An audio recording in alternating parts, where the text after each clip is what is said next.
बिस्मिल्लाहिर्रहमानिर्रहीम। आज हम जानते हैं कि मुस्लिम स्टेट जो थे उन्होंने बोर्ड ऑफ पीस को क्यों ज्वाइन किया। तो पहले मैं आपको ये बताऊंगा, why did the Muslim state participate in the board of peace. उन्होंने क्यों ज्वाइन किया, उनके कौन से रीज़न थे। Explain the reason. मैं आपको रीज़न के साथ बताता हूँ। तो पहले जो आता है रीज़न वो था सपोर्ट फॉर फ़लस्तीन, क्योंकि मुस्लिम कंट्रीज़ ने उस वजह से पार्टिसिपेट किया था क्योंकि फ़लस्तीन जो है वो मुस्लिम कंट्रीज़ है, क्योंकि वो मुस्लिम कंट्रीज़ की बोर्ड ऑफ पीस हमायत में आया था, उनको सपोर्ट कर रहा था, उस वजह से उन्होंने किया ज्वाइन किया।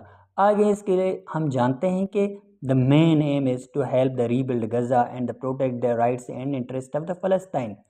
इस बोर्ड ऑफ पीस में ये बताया गया कि गज़ा को हम रीबिल्ड करेंगे, उनकी हेल्प करेंगे उसको नए सिर बनाने के लिए, और उनके राइट्स और इंटरेस्ट की क्या करेंगे, प्रोटेक्शन करेंगे। उनको हम राइट्स भी देंगे, उनको हम इंटरेस्ट भी देंगे।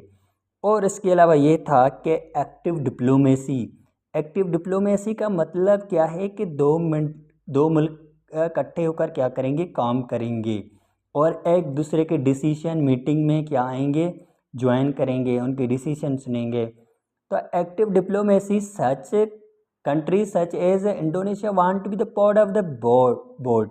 जो इंडोनेशिया था वो बोर्ड का पार्ट होना चाहता था, so they can directly influence decision.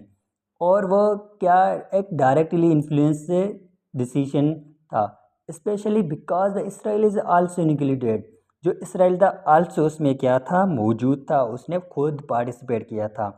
तीसरा रीज़न आ जाता है रीजनल स्टेबिलिटी। और रीजनल स्टेबिलिटी थी और एक लॉन्ग टर्म का क्या था, पीस था एंड सिक्योरिटी था। This goal is to build up the system that support.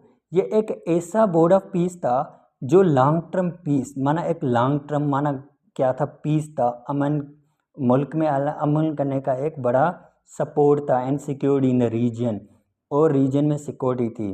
तो मुस्लिम स्टेट्स हैं उस वजह से उसको ज्वाइन किया क्योंकि रीजनल स्टेबिलिटी माना मुल्कों में क्या रहेगा, एक पीसफुल इन्वायरमेंट रहेगा और स्टेबिलिटी रहेगी। और चौथा था इंटरनेशनल कोऑपरेशन। और चौथा जो था इंटरनेशनल कोऑपरेशन रहेगी, एक दूसरे से हम क्या रहेंगे, कोऑपरेट रहेंगे।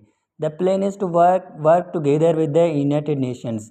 हम यूनाइटेड नेशन से मिलकर क्या करेंगे, काम करेंगे to find the lasting and fair solution to the conflict. और जो भी कन्फ्लिक्ट होगा उसका हम फेयरली क्या करेंगे, सोल्यूशन ढूंढेंगे। ये जो 4 रीज़न थे, ये इस वजह से मुस्लिम स्टेट ने इनको क्या किया, ज्वाइन किया।